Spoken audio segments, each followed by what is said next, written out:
Welcome to Launch Code,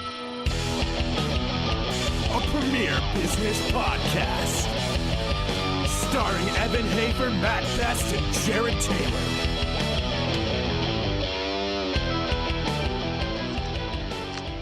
Ladies and gentlemen, welcome to Launch Code. Good morning, everyone, in sunny San Antonio on the set with a new. We got a new set piece today.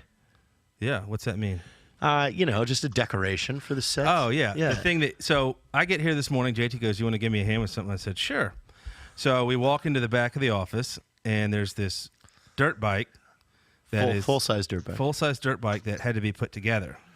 So I turned around immediately and walked out because I don't do things like that because I don't like messing with tools because things get broken.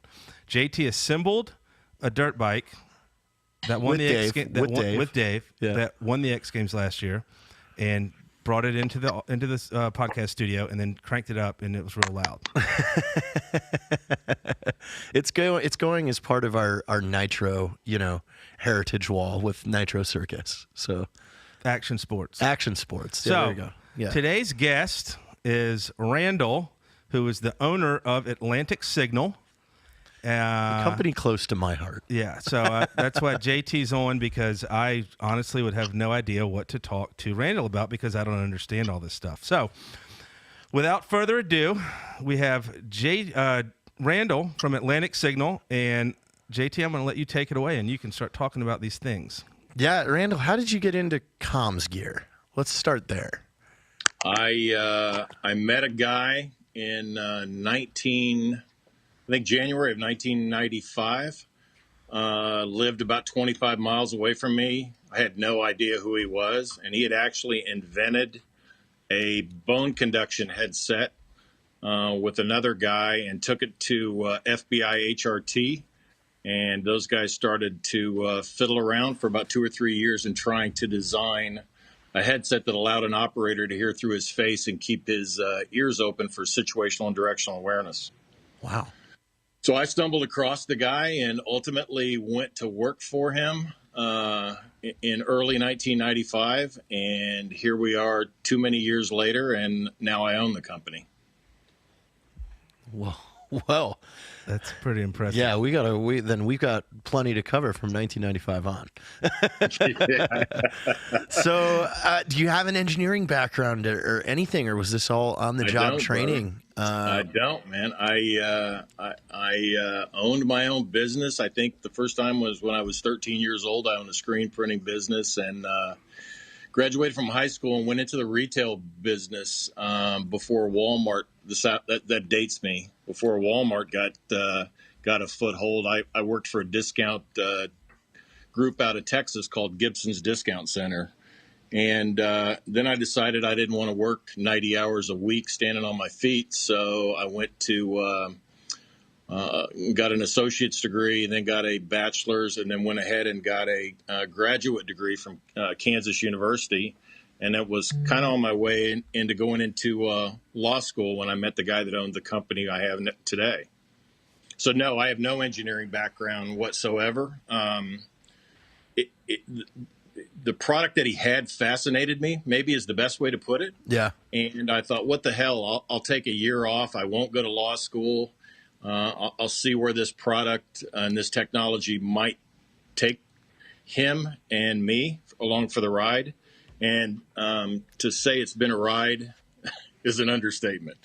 Yeah, it's been a long, strange ride to get where I am today. Let's break it up in two parts. Let's go pre 9/11 and post. So, leading up to pre 9/11, were you guys mostly just marketing to agencies like the FBI and things like that, trying to get your products there? Or did you start a military program in the beginning, or?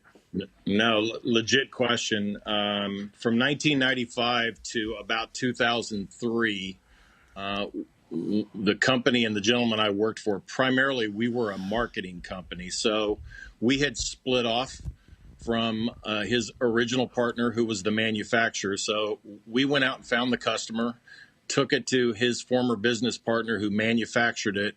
We packaged it up and delivered it to the customer. So, let's be real here. The product that I that I was marketing, as well as the other employees at that point in time, primarily was manufactured by somebody else. We started to gain market knowledge, I would say, in the late 1990s. But we were a very, very small company in a very niche business, if you will. I didn't play in the military arena whatsoever. We didn't have enough personnel, and I don't believe, honestly, we had the product mix or the expertise to go into that market space at that particular point in time. So, we were a company doing $1 million, $2 million a year, taking care of local police departments and sheriffs. Our product line at that particular point in time was entirely tactical. So just call it a SWAT application at that point. I think at the company's heyday way back then, we might have had 2 headset models, 2 push-to-talks, and maybe interface to 35 radios around the country. So we were very, very limited. And knowing your background, JT, I wouldn't even wanted to pretend that I could play in it back in those days. So then I imagine, post 9/11, everything changes. It did. We as a company made the decision to split from that manufacturer. And ultimately, we brought another business partner in based out of Toronto, Canada, who had manufacturing experience. So we started designing products. To clarify that, we don't sit down in this company. We never will as long as I own it. I'll never sit down and design a piece of goods and try to market it to an operator. We basically go find the operator, find the opportunity, and let them sit down, fine-tune it, and then ultimately we'll prototype it for them. So if you go back after 9/11, obviously things changed for everybody in our business and on the tactical side of it. We left the original manufacturer, started our own manufacturing, and maybe over the course of the next 4 or 5 years, we were full-blown manufacturers, not doing much more business than we had been doing previously. Obviously, we had more margin in it because we were a manufacturer rather than a distributor. I think the tide turned for us as a company around 2007. We were approached by NSWDG to develop a headset that would go 20 meters under the water for 2 hours. So that's when the change started to occur. Oh, wow. It was around 2007. How long did that project take you guys? It honestly took about a good year. So you're well aware of the fact of how difficult it is to build a product for such an austere environment. Those guys were rolling with temperatures, water, salt water. They were running black PRC 148s at the time. The 152, I don't even believe really truly was in existence at that point. And they needed a headset that gave them the ability to go up to 20 meters under the water for 2 hours, which is the same rating as the radio.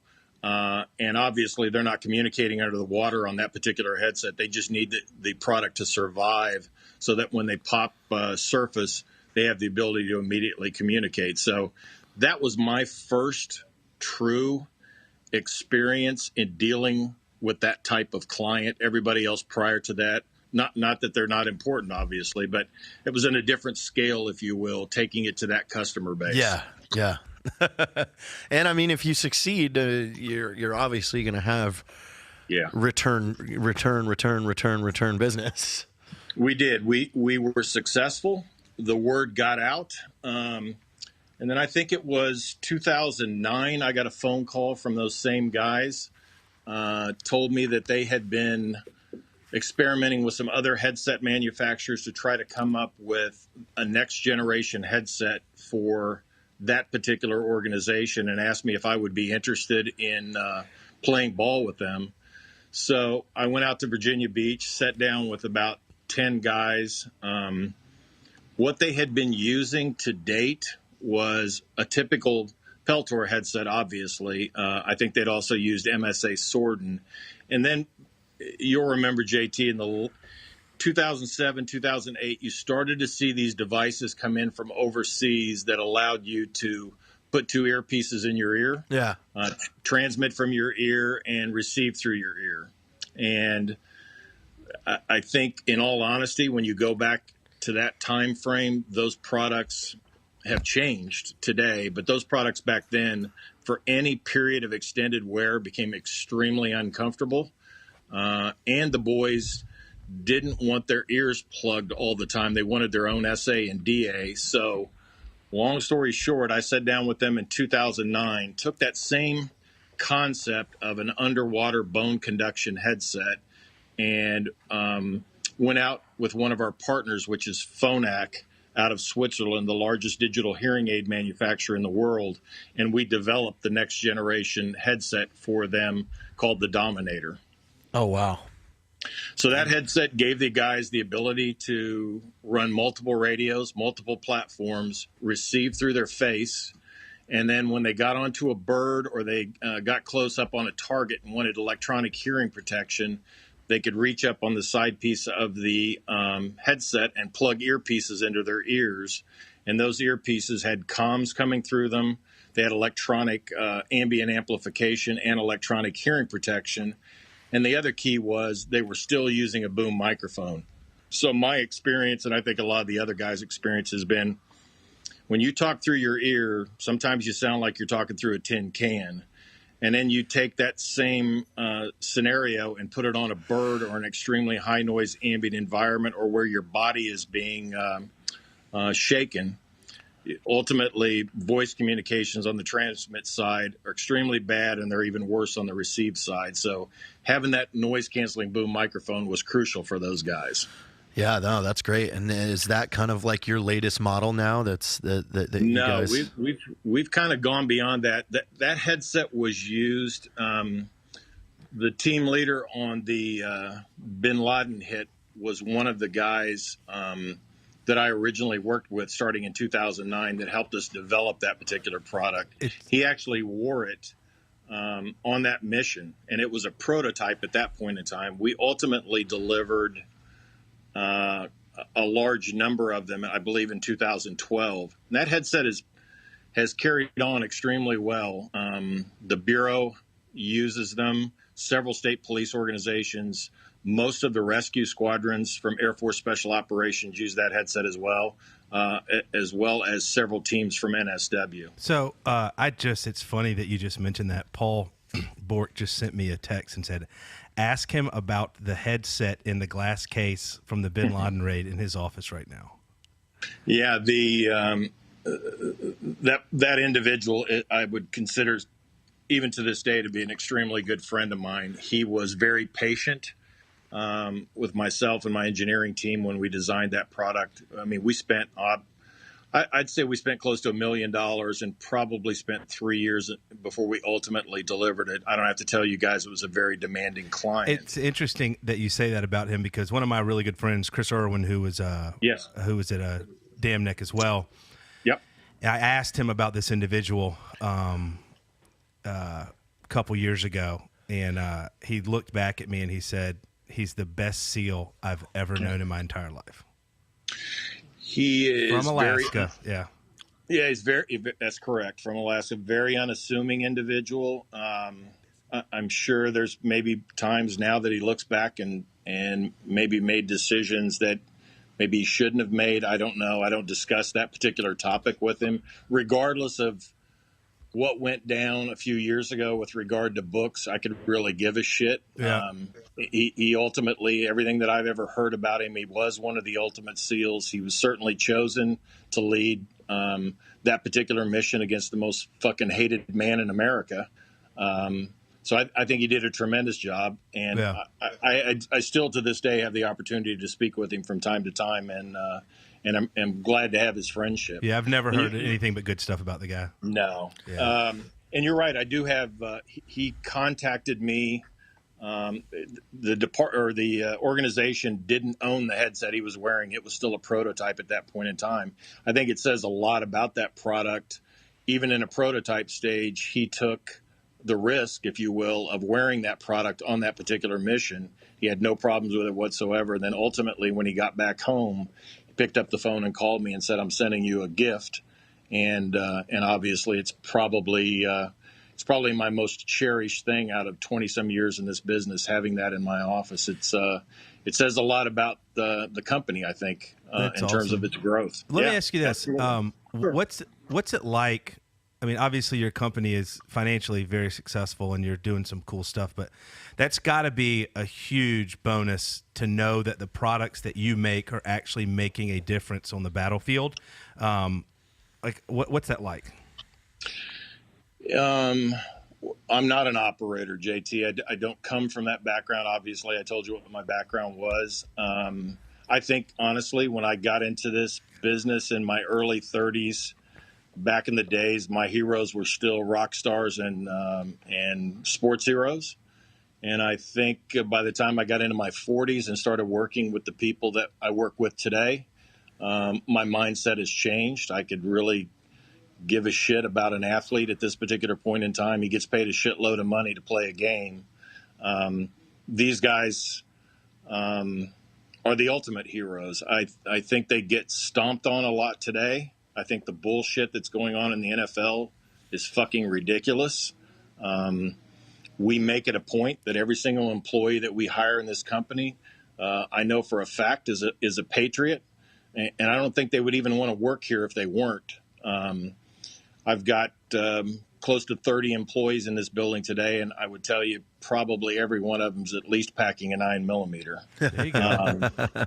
So, yeah, I pity the guy that tries to attack the building. There you go. He'd be Swiss cheese before he got through the door. But it's an honor for us.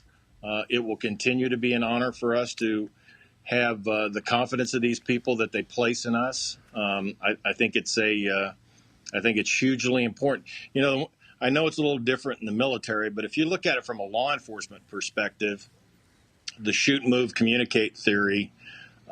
You look at a typical operator, he wears a ballistic helmet, he carries a rifle and a protective vest, and chances are the majority of those guys will never pull a gun and fire it at anybody.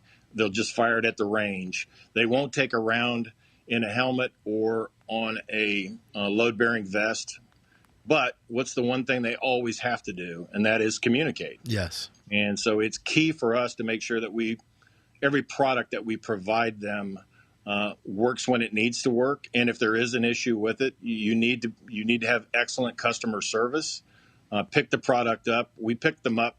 We have a policy in the company now. We pick it up at our cost, bring it back in, repair it or replace it within 5 days, and return it to the customer. No questions asked. That's awesome, man. You and JT also have something else in common. JT is a very accomplished musician.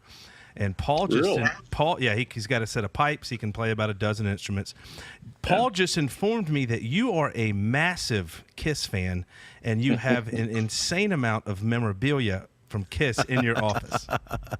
Well, I wouldn't say it's an insane amount. I probably have an insane amount of shit from the last 40 some years. My wife and I have gone on a cruise with the band the last 6 or 7 years. Every Oh, man, that's cool. So you're serious about Kiss. Yeah, we drop a fair amount of coin. I'm on the road 35, 40 weeks a year. So that's about the only vacation that I've gotten over the last year. So a cruise yeah, with I've got Kiss. a signed guitar in the hanging in the office. We get pictures with the band and all that stuff. I followed them. The first time I saw them live was in Kansas City as a warm-up band for Golden Earring in 1975. Okay. Oh, man. Wow. That's awesome, man. That's a long time. So music's your therapy. It is. Okay. It is. I'm a music whore. What's the future though from here on out? Like, are you guys, you obviously have your staple products. You're getting hit up, to solve complex problems, in the communities. But what else are you looking at any retail application? I mean, I have something I want to talk to you about now. Like, it sounds like you could help me develop a wireless solution for podcasters' headphones because nobody does it. Oh, please. So I'm doing a project right now for that same client that we discussed, and I'm delivering them in late September. So that is the next step in our industry, is ultimately cutting cables. Yeah. So we're building a wireless, and let me go back here a second. So I've been with 3M/Peltor for about the last 6 or 7 years. So we grew from I don't know, $11,000 or $12,000 the first year in business with them to today we're their largest distributor in North America. And then we're the only company allowed to value add to their products. So we have contracts with, as an example, CBP, all of U.S. Coast Guard, FBI, SOU, NSW, all where we take a Peltor headset and modify it for their specific use. So we actually build a Peltor today. We were awarded a $10 million contract last fall for NSW to take a Peltor headset, tear it apart, rebuild it, and allow it to go 10 meters under the water for 10 hours. And so that was a huge accomplishment. Maritime environment, when you start talking about Peltors, and I don't have to tell you guys, you get a pinhole in a headset and it's going to flood. So that was a very difficult product to go after. Now we're taking a similar product I delivered to NSWDG 2 weeks ago, a maritime version built for the new PRC 163 radio, which I'm not sure if you're familiar with it, JT. I have not seen it yet. So it's super badass. I keep hearing about it though. Yeah, it's 2 radios in one box basically, and you can plug in an EUD into it as well. So I think that radio is at 10 watts, so you could damn near jumpstart a car battery with it. So wow. And it's a submersible radio as well. So we delivered to that client a set of multiple headsets for a maritime application. So the next one we're building, which I'm delivering in October, is that same headset, but we've cut the headset cable between the push-to-talk and the headset, so there is no longer a cable. That's awesome. That's where it's going. You've got to deal with security risks, jamming, Yep. all the rest of that shit. But we have a partner in it who has taken the technology and patented it worldwide. So I think we've got a good shot at addressing their needs. That is awesome. So let me ask you this: what are some of the challenges you've faced with your business, from the time you started it to now? Like, what are some of the biggest? Like, give me 3 mistakes you've made. One of them would have been voting for Obama.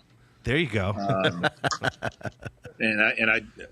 Let's make no mistake. This is the patriot coming out of me. I watched over an 8-year period a president who I strongly believe did everything in his power to try to paint law enforcement in a negative light, and basically put our United States military in mothballs. And what we're seeing from the president today, it doesn't matter if you're a Democrat or a Republican, in my opinion.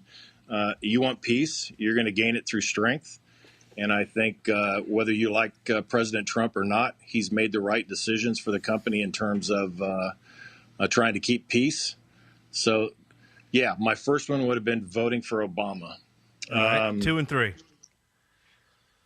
Let's see. Probably thinking that at one point in time, the technology that the former founder had invented had a never-ending lifespan. I don't think that's the case any longer. I think there is applications for bone conduction, but I certainly don't believe it's the future. I think the future has to include noise cancellation. You got to protect somebody's hearing, so you've got to have electronic hearing protection. Particularly in the United States military, it's all changed. They were spending $250 million a year on hearing aids for veterans, and they finally got wise and said, maybe we should build headsets that protect the hearing so we could be proactive rather than retroactive. So I think believing that bone conduction was where we were going to make and keep our future probably was a mistake. Fortunately, we didn't hang around too long. We went after other technologies and have been successful. What's my third mistake? God, I've probably made so many of them. Oh yeah, I'll say. So the former founder of the company, JT, you're not old enough to remember this, but I am. So when this company first started, it was called New Eagle, And it was called that because the manufacturer who built the bone conductors was out of New Eagle, Pennsylvania. And when we separated from them in the early 2000s and brought another partner in so we could start doing our own manufacturing, the founder named the company Atlantic Signal. And his concept behind that was to make it sound to those who weren't familiar with the company by using the term Atlantic. Supposedly it was supposed to sound like it was some company that had been around for decades and came over from across the pond, et cetera, et cetera. I never chewed that idea too well. If I would have been in the position at that point in time, I probably would have taken a much more aggressive name for the company. But I've spent too damn many dollars over the last 15 years marketing the name Atlantic Signal. Yeah. So I mean, we all know it. Our community knows it. Yeah, I'm obviously not gonna change it now, and we are, and everybody knows it, a very, very aggressive marketing company as well.